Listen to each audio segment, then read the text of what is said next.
Welcome to Virupakshi news channel. వార్తలు చదువుతున్నది విరూపాక్షి లతారెడ్డి. ఈనాటి వార్తా విశేషాలు మీకోసం. America citizenship and immigration services తాజాగా ప్రీమియం ప్రాసెసింగ్ సేవల ఫీజులను పెంచుతున్నట్లు ప్రకటించింది. 2026 మార్చి 1 నుంచి ఈ కొత్త ఫీజులు అమల్లోకి రానున్నాయి. జూన్ 2023 నుంచి జూన్ 2025 మధ్య నమోదైన ద్రవ్యోల్బణాన్ని పరిగణలోకి తీసుకుని ఈ పెంపు నిర్ణయించినట్లు USCIS తెలిపింది. పెరిగిన ఫీజుల వివరాలు ఇలా ఉన్నాయి.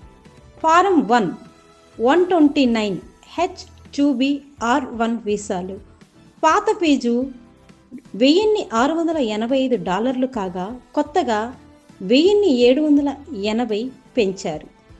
Form 129 H-1B L1 01 P1 TN వీసాలు పాత ఫీజు $2,805 కాగా కొత్త ఫీజు $2,965 ఉంది.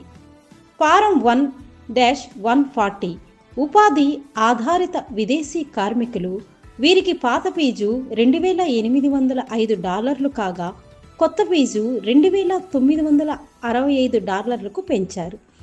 ఫారం 1-539 వలసేతర స్థితి మార్పు లేక పొడిగింపు F1 F2 J1 J2 M1 M2 విద్యార్థులకు పాత ఫీజు $1,965 కాగా కొత్త ఫీజు $2,075 ఉంది.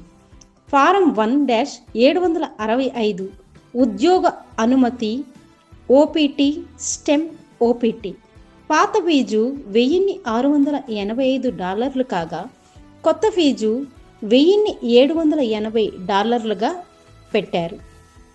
USCIS ప్రకటన ప్రకారం ఈ పెరిగిన ఫీజుల ద్వారా వచ్చే ఆదాయాన్ని ప్రీమియం ప్రాసెసింగ్ సేవల మెరుగుదలకు, దరఖాస్తుల పరిశీలన వేగవంతం చేయడానికి, పెండింగ్ కేసుల తగ్గింపుకు, మొత్తం USCIS సేవల నాణ్యత పెంపుకు వినియోగిస్తామని ఈ సందర్భంగా స్పష్టం చేసింది.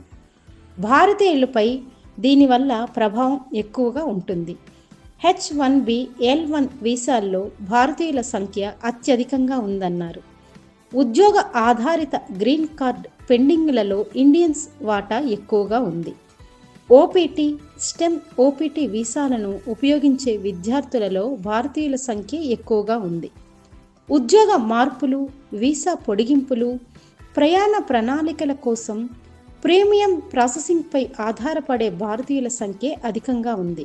కాబట్టి ఈ ఫీజు పెంపు భారతీయులపై ప్రత్యక్ష ప్రభావం చూపనుంది.